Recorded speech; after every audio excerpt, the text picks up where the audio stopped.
Hello everyone, welcome back to my channel mom and me. तर कशा आहात तुम्ही सगळे? मी आशा करते की तुम्ही खूप मस्त असाल, मजेत असाल, हॅपी असाल. तर चला सुरुवात करूया आजच्या या ब्लॉगला. तर आज आम्ही चाललो आहे मंगळदेवाचं दर्शन करण्यासाठी. अंबोनेर शहरात असलेलं सुप्रसिद्ध मंदिर म्हणजे मंगळग्रह मंदिर. त्याच मंगळदेवाचं दर्शन करण्यासाठी आम्ही आता जातो आहे. बेलाच्या जन्मानंतर पहिल्यांदाच आम्ही तिला या ठिकाणी घेऊन आलेलो आहोत आणि मंगळदेवाचं दर्शन आज ती करणार आहे. त्यानंतर दोघी मुलंसुद्धा खूप एन्जॉय करत होते आणि ते फुल फन करत करत मंदिरात शिरले. मंदिर हे खूप सुशोभित आणि प्रसन्न आहे. खूप छान वाटतं मंदिरात जायला. आणि त्या दिवशी दत्त जयंतीसुद्धा होती, त्यामुळे मंदिरात बरीच गर्दी होती आणि दत्त महाराजांचं सुंदर असा देखावासुद्धा त्या ठिकाणी तयार केलेला होता. मंदिर हे उत्तम प्रकारे मेंटेन केलं जातं आणि खूप स्वच्छता असते.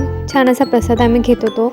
मोतीचूरचे लाडू आणि केळीचा प्रसाद त्या ठिकाणी त्या दिवशी होता आणि आम्ही प्रसाद घेतला. त्यानंतर आम्ही समोरच्या गाभाऱ्यात येऊन बसलो, ज्या ठिकाणी दत्त महाराजांची सुंदर अशी पूजा मांडलेली होती.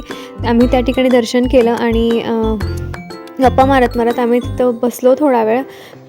बसायला खूप छान वाटत होतं आणि गर्दी पण होती, त्यामुळे मजाही येत होती.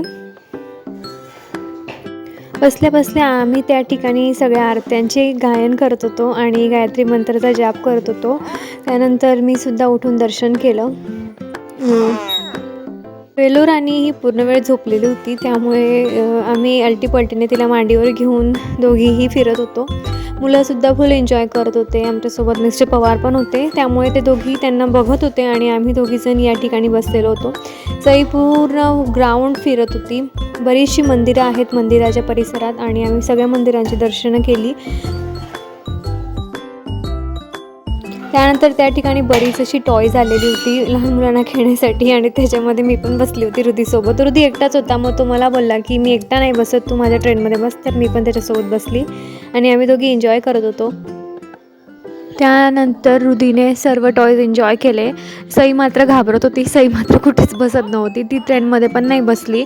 मग पण रुद्र मात्र खूप फन करत होता. मग आम्ही तिथून पावभाजी खाण्यासाठी निघालो आणि छान अशी पावभाजीचा आम्ही आस्वाद घेतला. असा आमचा दिवस खूप छान होता. Thanks for watching.